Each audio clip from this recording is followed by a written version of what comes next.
hard. See, for every time you have a plan, a dream, an aspiration, or a goal, do you know what happens every time you have one of those? This thing comes along called life. It happens to everybody. Life has disappointments. It's got peaks and valleys. You're going to lose somebody you care about one day. That's a valley.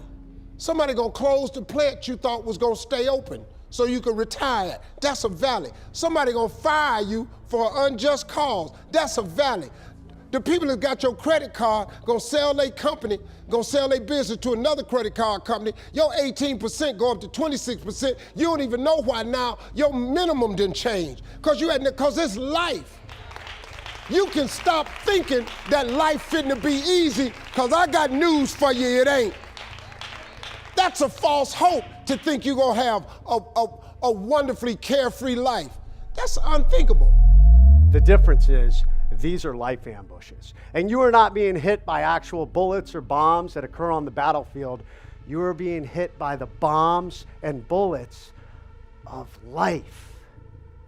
And the thing is that's common for all of us, when these ambushes occur, we all get stuck on a central point. And for most of us, we focus on the pain. We focus on the misery. We focus on that stress.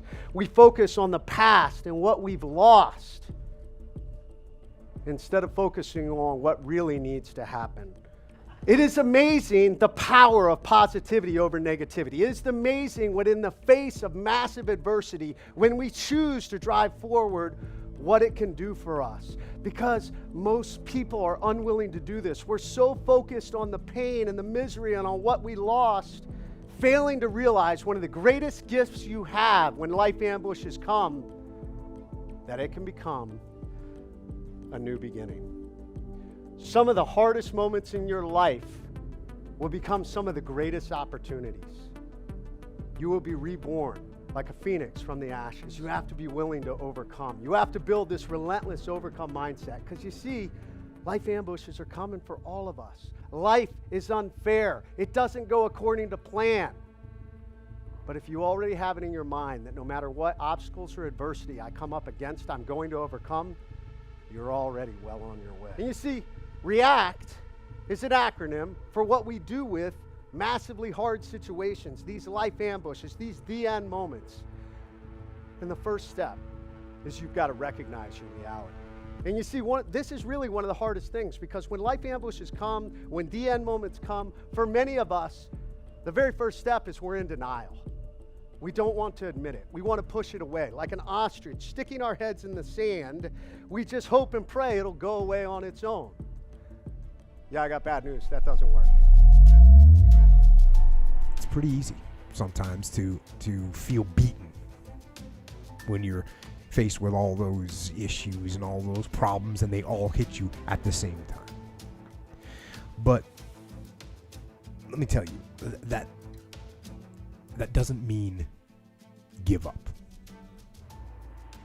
In fact, it means the opposite. It means it's time for you to fight harder, to dig in. It means it's time for you to go on the war path. And that starts with one of the fundamental laws of combat leadership: prioritize and execute. What's the biggest problem? What's causing the most stress? And I'm going to tell you right now, it won't be easy. It will be hard, because life is hard. That's what life is. And these challenges that you face, they're going to do their best to take you down. Do not let them. Stand up, dig in. Line up those problems and confront them. Face them. Fight them. Do not let them bring you down. In fact, let those challenges raise you up. Let them elevate you. Let their demands and their trials make you stronger. Let the adversity you face today turn you into a better person tomorrow. So in the future, you look back at these struggles and you say to them, thank you. You made me better. So we'll have something tough happen. The breakup of a relationship, a job loss. And then we get a moment in between. And then in comes another painful bit. The death of somebody that we love, a trauma, a failure. And then a moment of downtime. Now, in order for us to lead a happy and fulfilled life, we need to start to recognize when we are in our in-between moments. And sometimes they're short. Sometimes they feel really short. So we have to become alert and mindful so that when we are in our in-between moments, we can pack them full of love and life and great experiences. Now, for some people, when they go through a difficult time, they can find themselves being labeled and then perhaps behaving like a victim of those circumstances. And I find the word victim really disempowering. And when you begin to behave like a victim, all you are doing is prolonging your pain and suffering, and you're keeping yourself stuck. We spend our lives searching for meaning, trying to make sense of it all. Sometimes torturing ourselves over the seeming unfairness of a situation.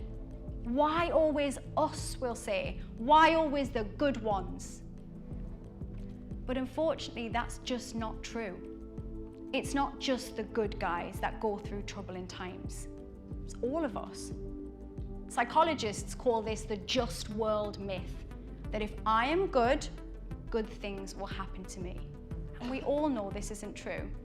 We can do our very best and still fail. We can love with the purest love, and we can still have our hearts broken. That it doesn't matter how good we are, we cannot escape the inevitable truth that unfairness will still occur.